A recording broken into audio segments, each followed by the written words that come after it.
screen. So let's go back to this chart. Look at all of this activity in the fifth house, and it's comprised largely of two events. The first event, long in the development, is Chiron conjunct Eris. So Eris has been coming through here since the mid-1920s. Chiron came through in the late 60s into the mid-70s, basically 68 to 77, and then it came through 18, entered in 18, and it's going to leave in about 27 or so. It makes this rare conjunction. There's only been one other conjunction in living, three actually, in 71 and 72. And I'm working with the chart for the third one in March of 1972, and there's no reason for the months to be the same. But anyway,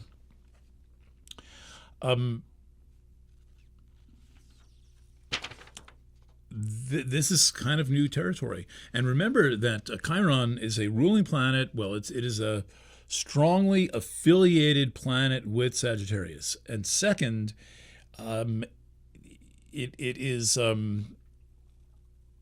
about waking up.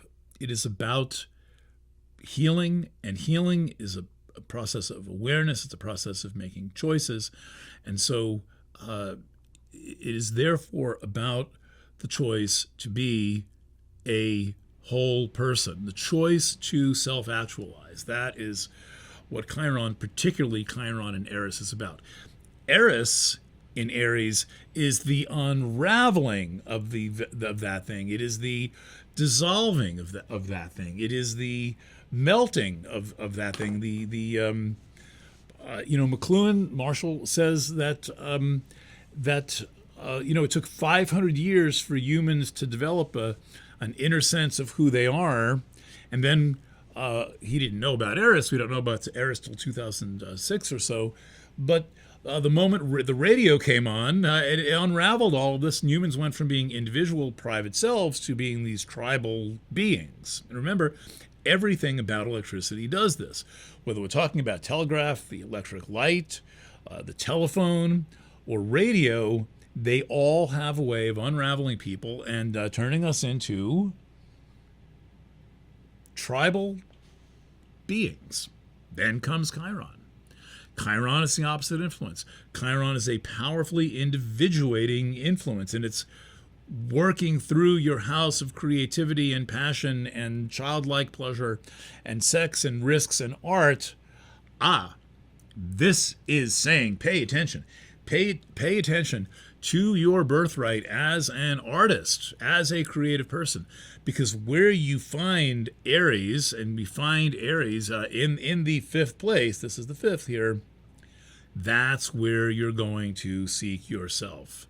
You're going to seek yourself mostly in astrology where you have Aries. This counts for solar chart or natal chart. It works the same way. And so, while you're experiencing this square to the galactic center, well, I'm pointing to it, but I'm not on. While you're experiencing this square to the galactic center, saying, remember your cosmic origins. Remember that you're a visitor here. Other factors are saying, okay, we're done with the second house. Pluto's gone through there. There remains this study. This is the Hunger Games.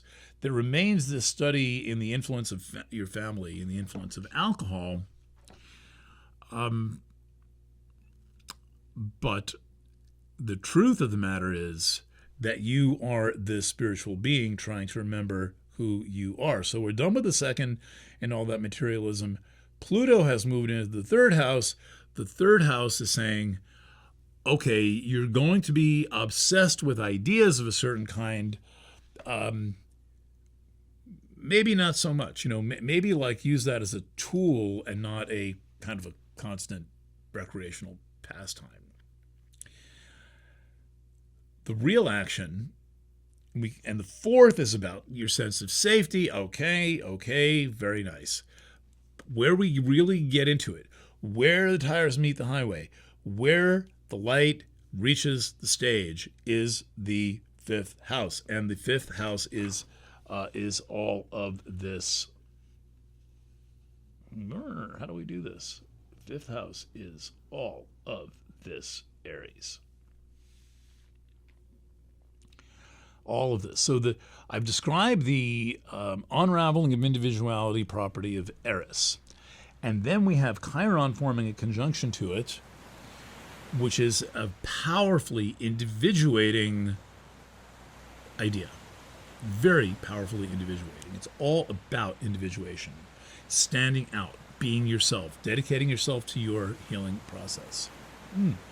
That's a lot going on. Particularly, there's going to be 3 of these conjunctions. This is, I think, possibly the third one. I cut all the paper off, so I think it's the third one. And we're about to have the first one in May. So this is a thing that's going to last a while. It lasts more than a year because Chiron arrived in Aries in 2018. So something shifted in 2018.